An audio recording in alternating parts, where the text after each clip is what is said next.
Talking conversation.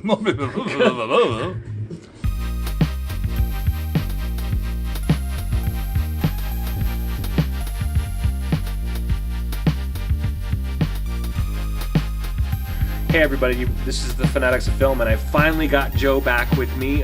Schedules have been crazy. Got some new Criterion releases. If you're not familiar with the Criterion Collection, I'd like to do a short episode sometime about it. But they have this mission statement, and I love this mission statement. The Criterion Collection is dedicated to gathering the greatest films from around the world and publishing them in editions of the highest technical quality with supplemental features that enhance the appreciation of the art of film. These guys are the reason why we have special features on Blu-rays and DVDs and 4Ks. They pioneered that on Laserdisc. The correct aspect ratio, deleted scenes, commentaries. Criterion started that all. This year alone, they have released The Breakfast Club Criterion, Dead Man, the Jim Jarmusch film with Johnny Depp, which I have it on standard Blu-ray. I need to get their Criterion. They released this beautiful film from King Hu called Dragon Inn, which is a great wuxia martial arts film. It's fantastic, just glorious to watch. Precursor to A Touch of Zen, which is his most popular film, but a huge influence on Ang Lee and Crouching Tiger, Hidden Dragon. And I've watched this film 3 times in the 2 weeks that I've had it because it is so engrossing, encapsulated. They're coming out with a Princess Bride Criterion release this fall, which I will buy. Nice, I've heard about that. I'll do a little blurb. But 2 of the other ones that I picked up this year from the Criterion is the George Romero Night of the Living Dead and the Jonathan Demme Silence of the Lambs. Look at this artwork, man. It's beautiful. That is so good. Criterion Collection, Barnes & Noble has their biannual sale every July and November. All Criterion releases are 50% off. Normally these are $40 a piece, but you can get them for $20 during their sale. And it's hard. I have taken out credit cards with $300 and $400 limits just to go buy these and then pay that back as quickly as possible. To get it. Because I mean, like again, here's one of my favorites, also from King Hu, A Touch of Zen, and Ang Lee actually has an interview on here about how this got him into making. This was his Star Wars. This was his stagecoach. This was his taxi driver. This was the film that motivated him to be a filmmaker. This film introduced artistry to the martial arts wuxia films, and it's in the same genre as Crouching Tiger, Hidden Dragon, Hero, Wonderful. Legend of the Black Scorpion, House of Flying Daggers, Ashes of Time. Well, we're gonna do a review on that then. It's a 3-hour epic, and it is so good to look at. I'm just telling you, go and watch the YouTube trailer for the remaster theatrical release that they did back in 2015. It will make you want to see this movie. Plus, this artwork is just amazing.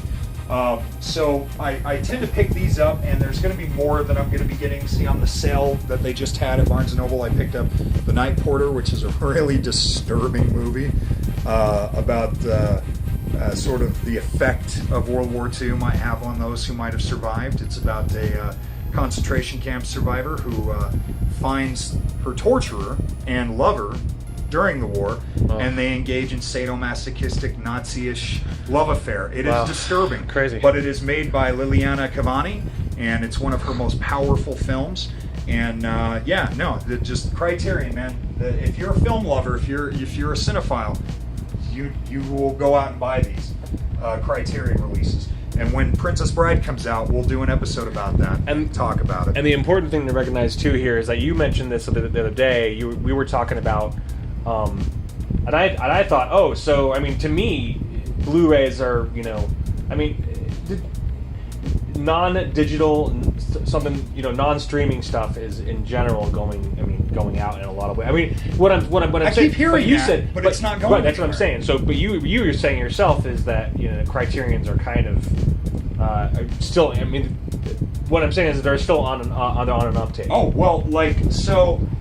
I keep hearing this. I've heard this persistent rumor for about 4 years that the physical media is dying out, and yet I was told about 8 months ago that Best Buy, by this time this year, Best Buy wouldn't be selling movies anymore, or CDs, or records. It would just be electronics and appliances.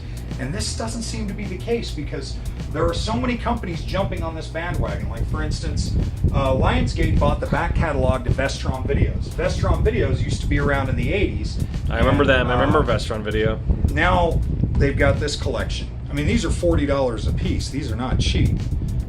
These are both Ken Russell movies, and Gotham, or Gothic is okay, but Lair of the White Worm is a classic. Very young Hugh Grant and a very young Peter Capaldi. Pre-Doctor Who, Peter Capaldi.